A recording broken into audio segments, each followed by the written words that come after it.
Pode se assentar. Louvado seja o nome do Senhor. Quero cumprimentar toda a igreja. Quero cumprimentar os irmãos que estão pelas redes sociais. E dizer que você é uma bênção, irmão. Que Deus abençoe a sua vida. Abra suas Bíblias no livro de Tiago. Foi na direção para a gente estar trazendo Tiago, né? 1ª e 2ª João. Mas vamos no livro de Tiago hoje. Na carta de Tiago. Com o tema: o futuro pertence a Deus. Amém? Tiago, no capítulo 4, do versículo 13 até o 17.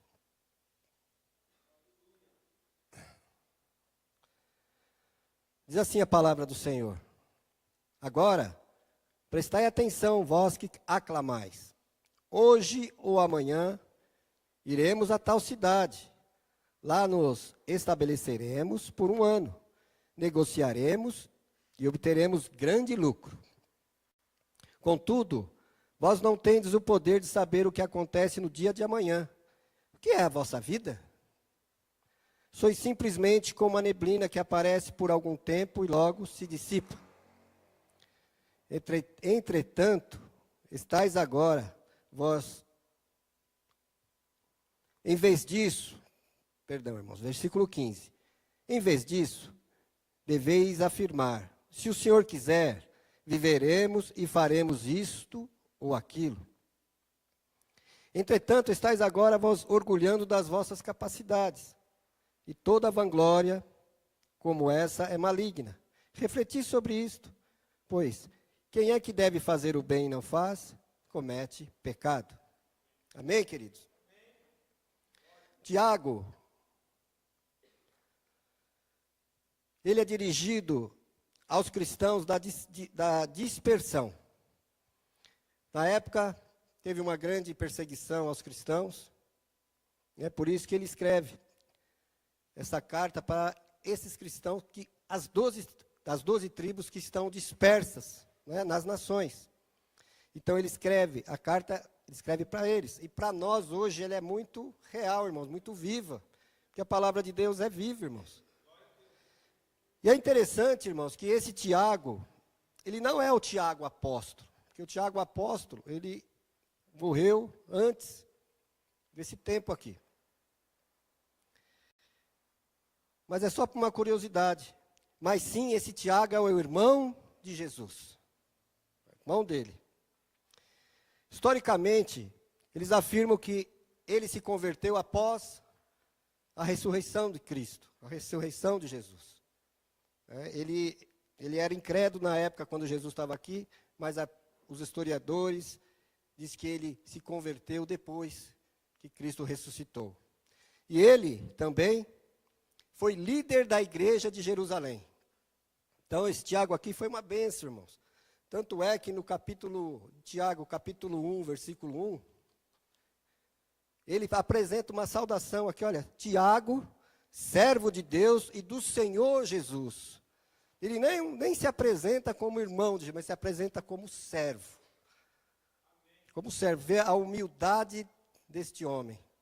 Um homem íntegro, um homem humilde. Então, Tiago, irmãos, ele traz essa carta, que é uma carta, como a teologia, muito prática, como Provérbios é prático. Então, ele traz essa carta para os que estão dispersos e para a igreja de hoje. Amém? E nessa carta, que é prática, ele trata da tentação como a prova de fé, fala sobre as obras como prova de fé, fala também sobre o poder das palavras, da língua, exortação à paciência, fala sobre sabedoria e fala o poder da oração. E neste texto nós vamos refletir sobre os planos futuros. Irmãos, em todo o tempo nós estamos planejando algo, não é verdade? Quem nunca fez planos aqui e entrou pelo cano? Não é? Mas você entra, faz um plano, e aquele plano que você faz não dá certo. Não é verdade? Mas muitos planos que você faz, você às vezes dá certo. Então, assim, o Tiago, ele traz uma situação muito interessante aqui para falar sobre planos. Eu coloquei aqui, todos nós temos a tendência de criar expectativas com relação ao futuro e o que desejamos realizar, adquirir-se a ser. Isto não é algo errado, irmãos, não é nada errado, pelo contrário, você tem que planejar sim. Todos nós temos que planejar. Isso não é algo errado por si só. Mas a maneira como olhamos para o futuro e como planejamos, ele revela muito de nosso coração. Ele nos mostra as ciladas e o caminho da sabedoria para lidarmos com o futuro. É como eu disse, às vezes você faz um plano, e esse plano aí, né, do ponto que você parte deste plano até a chegada dele, no meio, irmãos, vai ter às vezes algumas dificuldades. E aqui ele fala até das ciladas. Então, irmãos, o Tiago aqui traz algumas lições assim para nós nesta noite, algumas atitudes para que a gente planeje os planos, né? E a gente tenha resultado. Então, a primeira coisa que a gente vai entender aqui é que nós, irmãos, não sabemos o quê? O futuro. A gente não sabe o futuro. Você planeja, mas não sabe o que vai acontecer daqui a 1 minuto. Então, nós planejamos, mas a gente não sabe o que vai acontecer. Foi o que aconteceu aqui. O Tiago está exortando aqui o pessoal. Olha só o que ele fala aqui, olha. Versículo 13. Agora, prestai atenção, que vós que aclamais, hoje ou amanhã iremos a tal cidade, e lá nós estabeleceremos por 1 ano, negociaremos e obteremos grande lucro. Oh, glória! Né? Aleluia! Né? Então, aqui ele fala do quê? Do tempo, hoje ou amanhã. Ele fala aqui de uma cidade, num lugar. Ele fala do lugar, fala, nós vamos em tal cidade. Né? E também fala do período que ele vai ficar. Fala, nós vamos negociar lá e nós vamos ganhar muito dinheiro lá. Né? E o Tiago está exortando eles, por quê? Porque ele esqueceu de colocar algo mais importante no plano. Deus. Deus. Como que você vai planejar as coisas sem Deus? Então ele está colocando isso daqui. Tiago cita de alguma forma bem prática, que se trata provavelmente, esse pessoal que está falando aqui, de vendedor, de um negociante, que vai para lá para trabalhar e ganhar uma grana. Né? Então ele fala aqui, olha, provavelmente é um vendedor ou um negociante. Porém, aqui o homem está no centro. Por quê? O texto coloca o homem no centro. E não era para ser assim, era para eles colocarem Deus no centro. Que Deus é que vai saber, irmãos, lá na frente o que vai acontecer. Se você não colocar Deus na frente, fica complicado. Então, este homem que é o negociante, ele pensa que ele está no centro de tudo. Fala, eu sou o cara, eu vou planejar, é como muita gente faz, irmãos. Né? Eu aconteço, eu sou o cara, e lá na frente, aí, às vezes, pode se dar mal. E duas coisas, irmãos, muito importantes, quando a gente vai planejar algo, e nunca se esquecer disso. Primeira coisa que a gente já está falando aqui é de incluir Deus nos seus planos e projetos. Todos os planos e todos os projetos que você vai fazer, seja o que for, irmãos, você tem que incluir Deus. Você tem que incluir Deus. Só exemplos, né? Se você quer uma porta, você quer ganhar, você quer uma coisa melhor, vamos supor, você quer, olha, minha casa ficou pequena, eu quero uma casa maior, eu quero uma coisa melhor. Então você vai orar. Porque na Bíblia, irmãos, tem tantas promessas que você pode orar nas promessas de Deus. Irmãos, que é tremendo. Então, quando você colocar os planos na mão do Senhor, tem que incluir. Ou seja, você vai colocar diante dele o seu projeto. E vai, pela palavra de Deus, ver o que é bom. Vamos supor, a porta aberta. Senhor, olha Deus, eu estou precisando sair dessa casa, está apertada. Prepara uma casa melhor, Senhor. Para isso, Senhor, eu preciso de um trabalho melhor.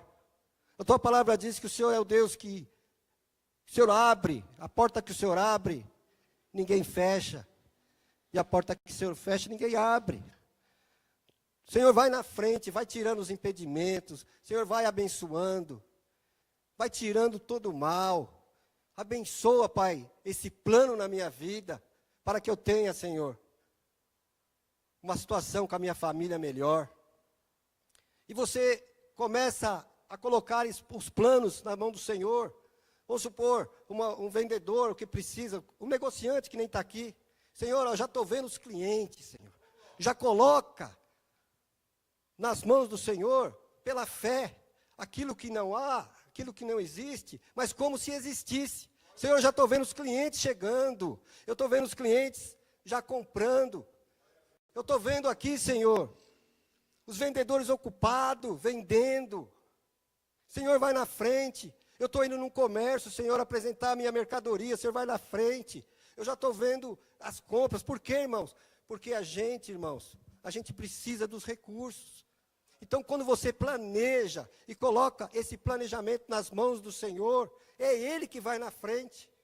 É Ele que vai abençoando os seus caminhos. É Ele que vai vendo, irmãos, tudo o que você precisa. Amém? Pode dar um glória a Deus aí, irmãos? Vamos despertar um pouco aí esse povo. Meu Deus do céu. Outra coisa muito importante, irmãos. Não fazer planos. Aliás, você vai fazer planos. Não fazer planos, é isso mesmo. Não fazer planos que tire você da presença de Deus. Como que você vai fazer um plano, assim como acontece com muitas pessoas, e daqui a pouco ela está fora da casa do Senhor, está fora da presença de Deus? Eu sei, irmãos, perfeitamente, que muitos de vocês trabalham, às vezes não pode vir nos cultos de quinta, mas às vezes pode vir no culto de manhã, no domingo, que você pode estar aí num culto online, como está sendo feito, culto de oração. Participe, eu sei que é difícil. Por quê, irmãos? Quando você começa a colocar esses planos e vai saindo da presença de Deus, Deus também vai se afastando. A palavra de Deus diz assim: chegais a mim e eu chegarei a vós. Então, irmãos, é muito importante isso. Então, duas coisas que você não pode esquecer: incluir Deus nos seus planos e projetos, e não fazer planos para tirar você da presença de Deus. Porque às vezes, irmãos, você está na presença de Deus, e quando acontece alguma coisa, vamos supor, você muda para outro lugar, ou um trabalho, te tira, atrás de você tem toda uma família, às vezes, e todos vão te acompanhar. Todos vão te acompanhar. E aí o que acontece? Você está levando, não só você, mas todos os filhos, a ficar longe da presença de Deus. Então, pense nisso, amém? Quando você estiver planejando. Outra coisa importante, irmãos, é a questão do amanhã. Quem conhece o amanhã? Versículo 14, olha o que ele diz. Capítulo 4, versículo 14. Contudo, vós não tendes o poder de saber o que acontecerá no dia de amanhã. Quem pode aqui dizer que a gente vai falar, olha, amanhã, eu mesmo falei várias vezes hoje, né? A gente fala, irmãos. Você está conversando lá, amanhã estou aí, hein? Estamos juntos aí no trabalho, estamos juntos aí nas atividades. Mas entre o intervalo de hoje até amanhã, irmãos, pode acontecer muita coisa.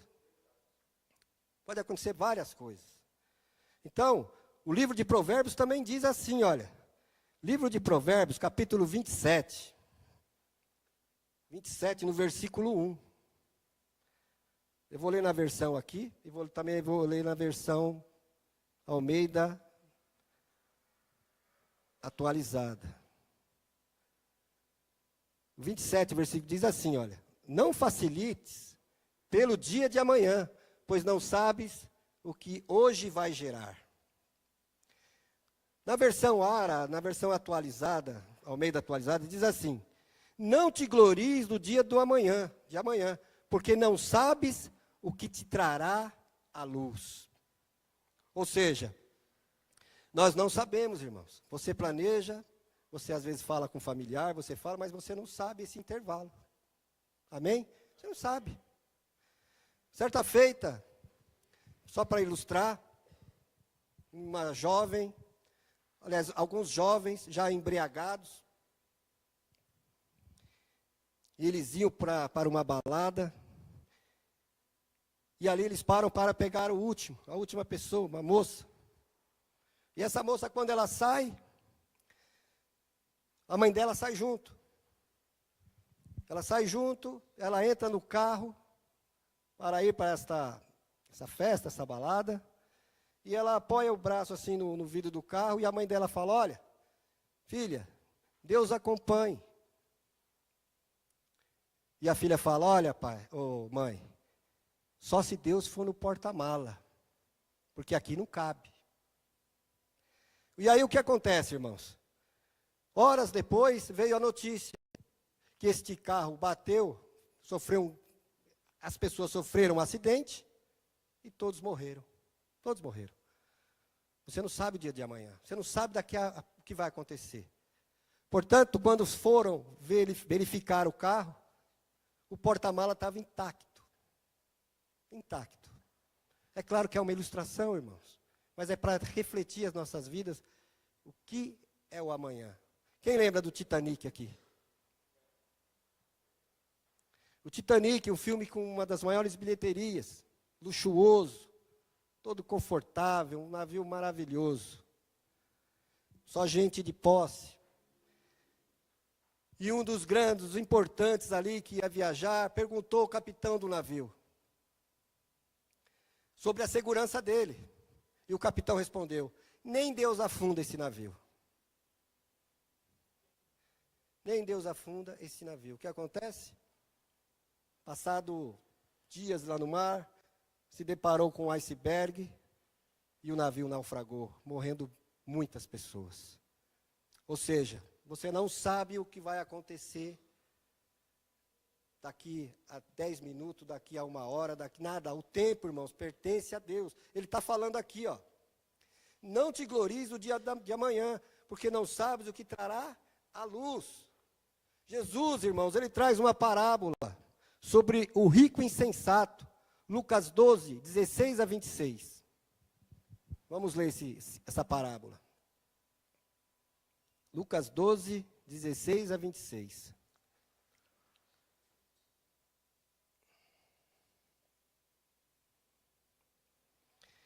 E Jesus, falando, e lhes propôs uma parábola. É isso aí.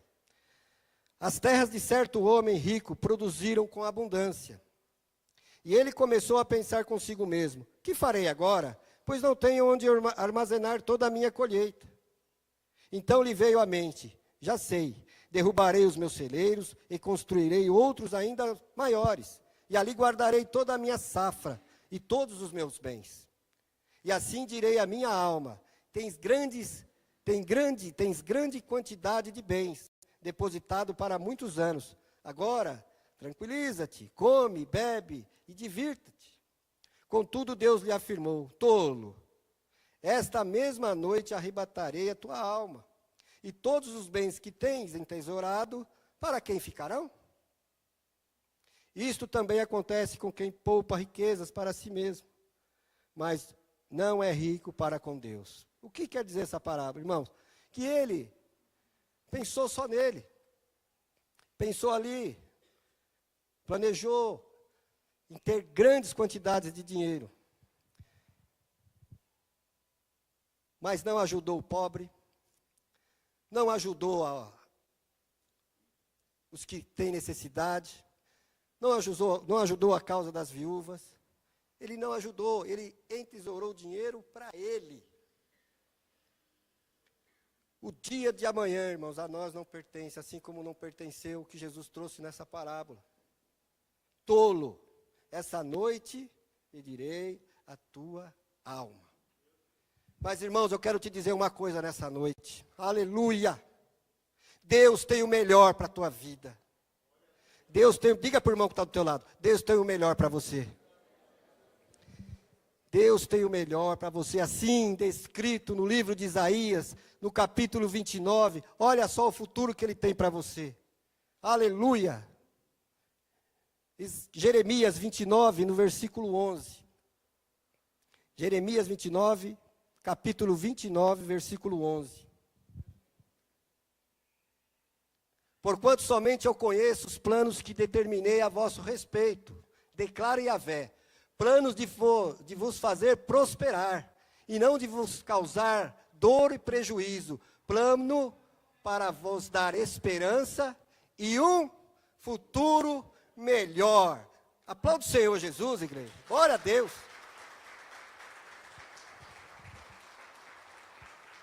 Glória a Deus, irmãos. Nesta caminhada, irmãos, muitos, mas aqueles que depositam os planos no Senhor, Ele vai te dar o melhor. Ele vai te dar um futuro brilhante, um futuro melhor. Por mais que sejam as suas dificuldades, Ele vai estar ali com você. Ele vai estar com você e vai te dar um futuro melhor. Amém? Glória a Deus. Outro tema aqui, irmãos, que a gente tem que levar em consideração é reconhecer o quê? A brevidade da vida. Olha o que ele diz aí no versículo. Deixa eu ver aqui, versículo 14. Deixa eu só ver aqui, conferir aqui. Tiago 4, versículo 14.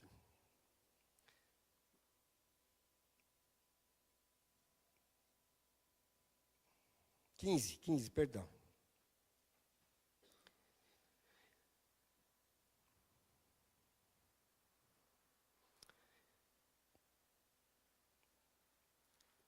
Diz assim, olha. O que é a vossa vida? Sois simplesmente como a neblina que aparece por algum tempo e logo dissipa. Versículo 14, né? Versículo 14, por favor. Contudo, vós não tendes o poder de saber o que acontecerá no dia de amanhã. O que é a vossa vida? Sois simplesmente como a neblina que aparece por algum tempo e logo dissipa. Quem já viu aqui a neblina aqui? Né? Você está viajando, cedinho, nas montanhas você olha assim aquela neblina, aí o sol bate, daqui a pouco ela some. Então Tiago, ele está comparando a gente de uma vida que passa muito rápido. A Tereza estava falando comigo hoje, a minha mãe, uma idade, irmãos, eu até falei para ela, a vida passa, irmão, muito rápido. Muito rápido. Outros textos da palavra de Deus diz que nós somos como a nuvem que o vento leva. Rápido. Às vezes, irmãos, eu tinha o costume, é legal isso aqui, eu tinha o costume de ficar vendo as nuvens, né? Ficava vendo as nuvens, daqui a pouco... E aí começa a aparecer, eu não sei se você já percebeu isso, umas imagens assim, né? Um rosto, alguma coisa assim que aparece, você fica viajando, né? Hoje não dá tempo mais, que hoje você só vê boleto, né? Mas você ficava assim, ó, e aparecia uma imagem, e você vê que daqui a pouco a imagem sumia, por quê? Aquilo passou, irmãos, acabou. Vai se transformar em outra imagem daqui a pouco, mas é assim, é como o vento levando, irmãos. Por quê? Porque a vida passa rápido. Então, quando você planejar, irmãos, entende isso, que a nossa vida ela é passageira. E também, irmãos, no Salmo 90, aqui o negócio O Moisés aqui foi cruel com a gente aqui. Salmo 90, a partir do 4. Moisés aqui foi, ele fala da brevidade da vida. Olha lá. Ó. Verdadeiramente, 1000 anos aos teus olhos são como um dia de ontem, que já passou, e como poucas horas das primeiras vigílias da noite. O 5. Tu arrastas os homens na correnteza da vida, são breves como o sono. São todos como a relva que brota com alvorada. Ela germina e floresce na manhã, mas ao pôr do sol ela murcha e seca. O 9. Versículo 9. Sim, todos nossos dias dissipam-se diante do teu furor, findamos os nossos anos como um suspiro. De fato, que os dias de nossa vida chegam a 70 anos ou 80 anos para os que têm mais saúde. Entretanto, a maior parte dos anos é de labuta e sofrimento, porquanto a vida passa muito depressa e nós voamos. Amém? O Moisés aqui, né, 70, 80 anos, sofrimento, labuta. E eu pensando aqui, fiz aniversário esses dias, né? Estava preparando, falei, meu Deus do céu. A gente já tem aí as dores aí do condor, com 60 anos. Mas Deus Todo-Poderoso, dá força, Senhor. Dá saúde chegar aí nesses 60 anos aí, 70, 80 anos. Porque, irmãos, não é um colchão. Não é. Irmão, a gente acorda cheio de dores mesmo. Mas assim, irmãos, é uma benção. É uma benção. Glória a Deus por isso. Então, irmãos, o tempo, quando a gente planeja, a gente tem que considerar isso, a brevidade da vida. Que o tempo, ele passa mesmo, irmãos. A gente fica falando assim, mas brinca. Mas é verdade. O terceiro, irmãos, vamos falar da submeta à vontade de Deus. No 15 agora, por favor. Ao invés disso, Tiago 4, versículo 15.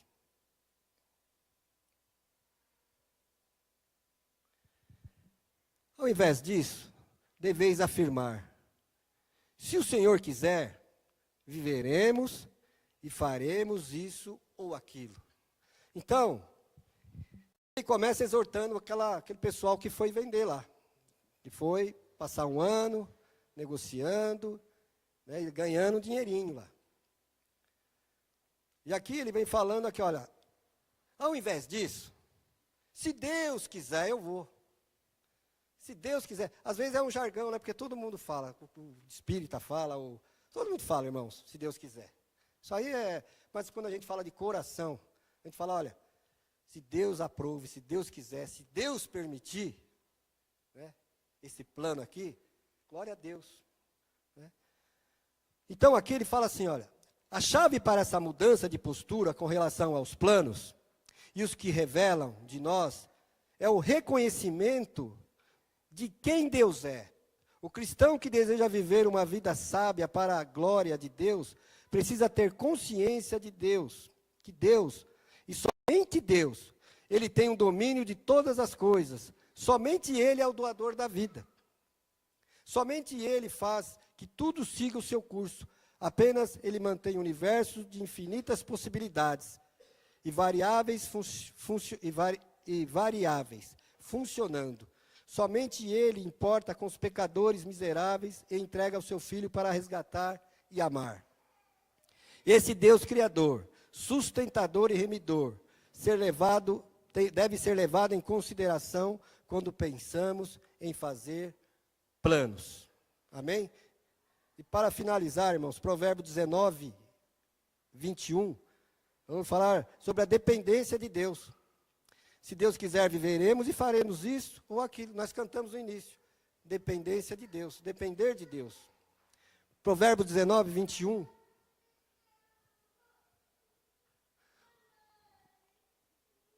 O ser humano pode fazer muitos planos. Contudo, quem decide é Deus, o Senhor. Amém? Davi, irmãos, para a gente encerrar, Davi, o baixinho, ruivinho Davi, um dia o pai dele falou, ó, Davi, leva lá para os seus irmãos que estão na guerra, uma comidinha lá. Aí Davi foi lá, levou a comidinha, os irmãos dele ficou meio bravos. E ali ele ficou sabendo ali de uma confusão, e ele perguntou, falou, o que está acontecendo aí? Ele falou, é um grandão aí que está agitando todo mundo aí, está colocando medo em todo mundo. E aí ele falou, mas quem é esse incircunciso? Que afronta o exército de Deus vivo? Quem é esse cara aí? Tá se oferecendo até a filha dele aí, para quem ganhar desse gigante aí, desse homem, né, vai levar, vai casar com a filha de Saul, que era o rei na época. E quando Davi foi, irmãos, dependência de Deus, e ele disse para o gigante, tentaram até colocar uma armadura para Davi, ele tirou tudo, falou, não vou pôr isso aí não. E ele fala para o gigante lá, para Golias, fala, você vem com paus, com vara, com espada, mas eu vou no nome do Senhor dos Exércitos, e tome. O gigante caiu, irmãos. O que eu quis dizer isso? Nós temos a dependência de, quando a gente coloca Deus na frente, irmãos, dependemos de Deus, é Ele que vai guerrear nossas guerras, é Ele que vai ganhar as nossas lutas, é Ele, irmãos. Amém? Só para ilustrar e finalizar, irmãos. Napoleão. Isso é história, né? Conhecido também, a Napoleão, quando teve foi a última guerra de Napoleão, chamada Batalha de Waterloo. Napoleão, ele era mais forte, ele conhecia todas as batalhas, ele tinha ali nos seus líderes, os melhores que tinham, as melhores armas, e sabia como usá-las.